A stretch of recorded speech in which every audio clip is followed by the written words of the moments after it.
What's going on, guys? The Comics Kid 2099 here, and I want to talk to you about an X-Men spin-off miniseries from the 1990s, Sabretooth, Death Hunt. This is written by Larry Hama and drawn by Mark Texeira. And since I usually am more of a story guy than an art guy, I want to go ahead and talk about the art real quick before I forget that. Texeira's art is okay. I feel like he could potentially be a lot better than what he is here.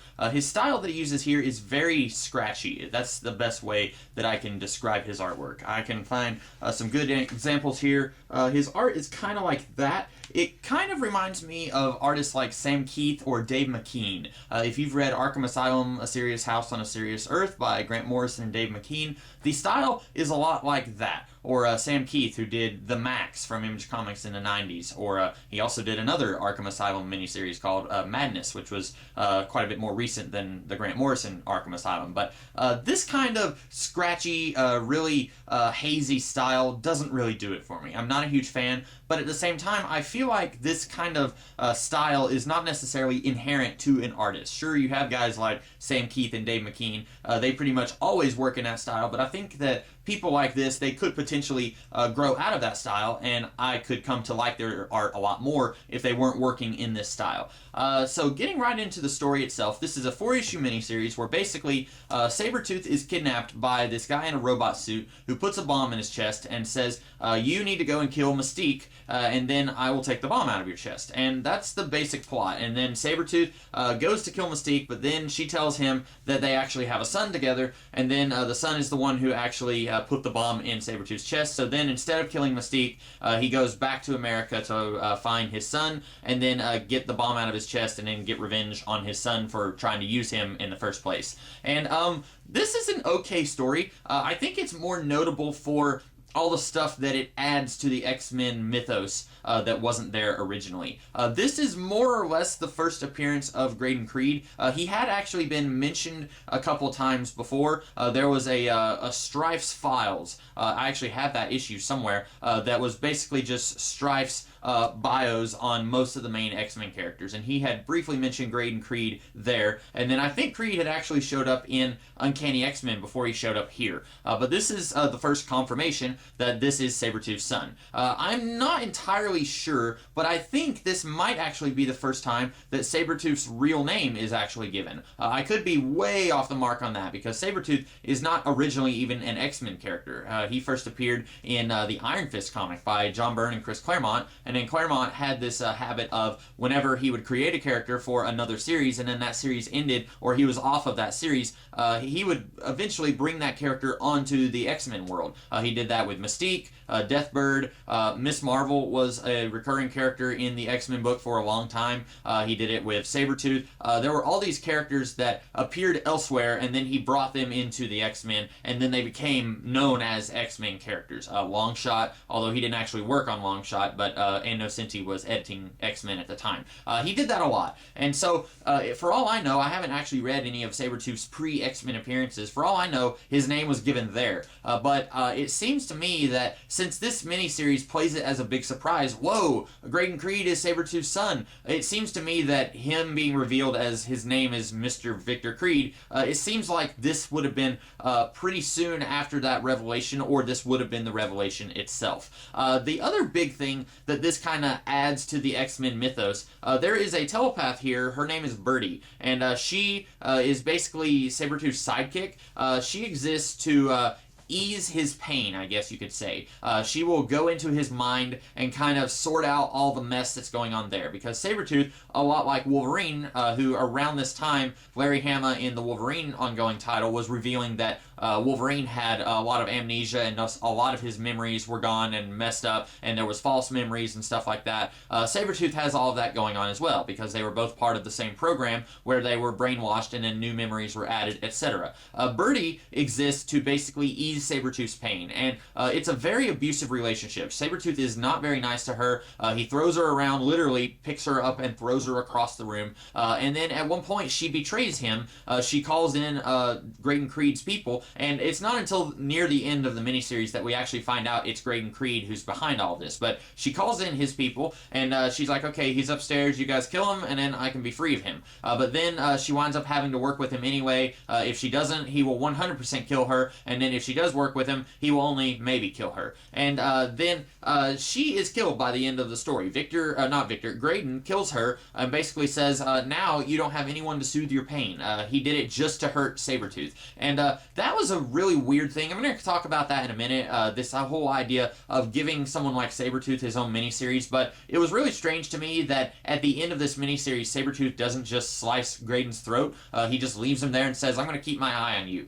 Someone like Sabretooth, who is as vicious and bloodthirsty as he is not going to leave a guy who was openly attacking him and trying to use him to tie up his own loose ends. Sabretooth is not going to let this guy live. That was a very false ending, I thought. It's something that it was only there to preserve this character and preserve the status quo and use Graydon Creed in the Uncanny X-Men comic book. They didn't want to get rid of this character so soon, so they wanted to keep him around and use him. So they couldn't really think of a good reason why Victor would spare Graydon, so they just said, okay, he's just going to leave him alive and he doesn't actually have a good reason.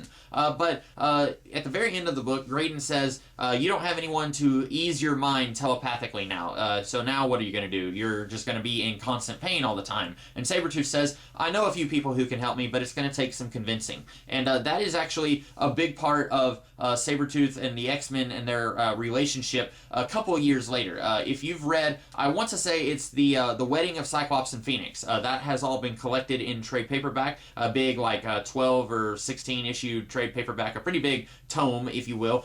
In that period, around that time, up until the point when Generation X first forms, Sabretooth was living at the X-Mansion, and he was basically saying, hey, I'm going to try to live a life of peace if you guys will help me. And so he kind of had this really weird sort of love-hate relationship with the X-Men at the time, where Professor X was trying to help him because that's what Professor X does. He did the same thing with Wolverine. He did the same thing with Rogue. Anytime somebody who has a life as a villain and then comes to the mansion and says, I want to change my ways, Professor X is not going to just turn them away. He's going to try to help them. The big difference is with Sabretooth, he basically eventually just went back to being a psychopathic killer, but with characters like Wolverine and Rogue, they were able to turn their life around with the help of the Professor. But if you have read any of those comics from the early to mid-90s where Sabretooth is living at the mansion and people like Gambit are very, very against it, and then you got like Jubilee kind of sort of forming this bond of respect with Sabretooth, where he's kind of sort of respects her and she kind of respects him, probably because he's acting as a surrogate Wolverine to her, so that's very unhealthy for Jubilee. You've got all that going on in the X-Men in the early to mid-90s. If you were wondering about that, if you were wondering, hey, why did that happen? What's going on there? All that kind of has its roots in the Death Hunt miniseries, because Birdie gets killed at the end, and I have a feeling the only reason that Larry Hama did that was to tease this idea of Sabretooth eventually coming to live with the X-Men. So that's kind of why this book is so notable, because it had a pretty big impact on the X-Men comics of the 90s. The thing I wanted to talk about, though, is that this is very symptomatic of what was going on in the 90s a lot, where you have the arch rival of a superhero who is very evil, very psychotic, or whatever, and for some reason, the people who are making the comics are like, well, everyone loves this character, so we should try and make them more heroic and give them their own series. This happened with Sabretooth, although he didn't have an ongoing series, but he did have a couple of minis in the 90s. This was one, and then he also had another mini in the 90s that I have not read. But you had Sabretooth had a couple of minis, and then you had Deathstroke had his own ongoing series. Venom had several miniseries, and I think he even had his own ongoing in the 90s. Basically, the fans really like these characters, but they don't want to see these characters get neutered and turned into good guys who can carry their own ongoing series. It's this really weird balance where the people making the comics are like, okay, the fans really love Sabretooth, but the fans love Sabretooth because he's mean and nasty, and he's one of the only characters who can ever get under Wolverine's skin. Just about anyone else, Wolverine could take them out of the box, but Sabretooth consistently beats up Wolverine and then says, okay, we'll do this again later, I'll see you around. Fans like Sabretooth for that reason, but when you put Sabretooth in his own book where he is the protagonist, you have to change Sabretooth. He can't be the same psychotic, vicious mass murderer.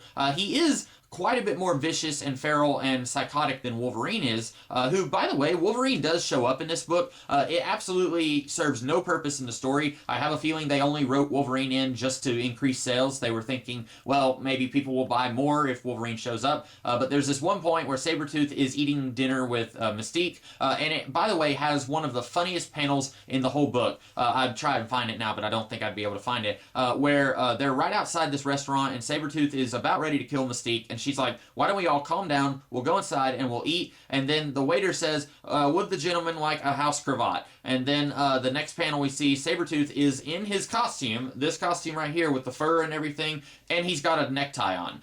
One of the funniest comic panels I've seen in a very long time. I think that was not only funny, but it was intentionally funny. Sometimes you'll laugh at something in a comic from the 90s where it's not intended to be funny. I think that was actually meant to be funny, and it did the job. But yeah, Wolverine shows up here in that scene where they're at the restaurant, and he's just kind of hanging out, and he keeps threatening Sabretooth, which is weird because Wolverine has never had the upper hand on Sabretooth, at least before this miniseries, and really in all of their characters' history over the last 30, 40 years, these two have very rarely had a moment where Logan is victorious over Sabretooth. I can think of like one time where that's happened. So it was very weird to A, have Wolverine be in this book where he doesn't really serve a purpose, and B, he keeps acting like he's so bad and tough and he can take out Sabretooth, when, come on Logan, I like you, but you cannot take out Sabretooth. Sabretooth could beat you with one hand. But anyway, it's really weird that you've got these characters who are mean, evil, nasty human beings, and then the creators are like, well, we want to make them more popular, we want to make more money off of these characters because the people obviously like these characters, so let's turn them into misunderstood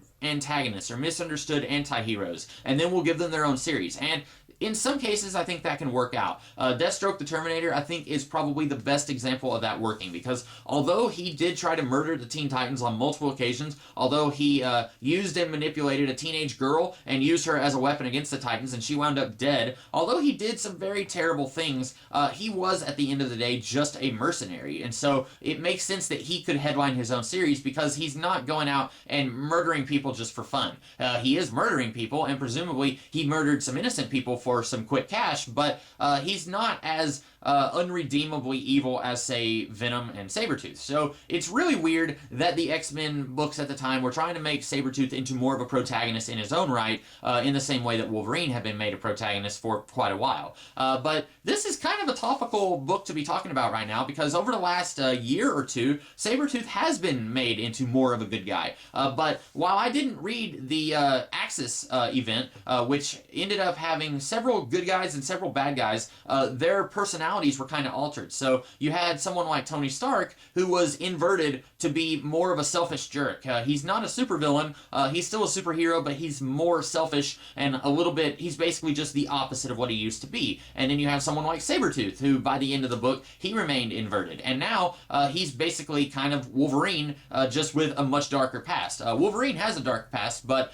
he's been trying to atone for that for a really long time. Whereas Sabretooth, after the Axis event, he was trying to atone for what he had done, and so for a little while he was on the Uncanny Avengers team. I don't remember who was writing that book. It was whoever was after Rick Remender on Uncanny Avengers. Sabretooth, as a good guy, was on that team, and currently in Cullen Bunn's Uncanny X-Men series with Greg Land, I believe, Sabretooth is again fighting with the good guys. Now, you could argue how good of a team is it, because it's a team of villains. You've got Magneto and Mystique and Sabretooth and Phantom X, who's kind of sort of in that gray area. You've got a lot of characters here who have been traditionally bad guys, and they're all working together, but Sabretooth is still in his inverted form. He's not talking about how he would love to snap somebody's neck and eat their flesh or something, which is something that I would expect him to say and do in the 90s and even right up until the Axis event. And we've seen Sabretooth work with X teams before. For example, that time where he was living at the X Mansion, and then after that he was working with X Factor. He had something similar to this, similar to the Suicide Squad or Escape from New York, where he had some some kind of explosive that was basically keeping him on a leash for the government. And then in Mike Carey's run on Adjectiveless X-Men, he had a similar thing where there was some sort of nanite or something in his blood that kept him under the X-Men's control. So we've seen many times where he's allied with the X-Men, but always before, including here, where he kind of sort of has an accord with Wolverine and Mystique. He wants to kill Mystique, but then he finds out that there's another fish to fry, and then he basically ignores Wolverine because he's on a deadline. He has to get this bomb out of his chest before it blows up.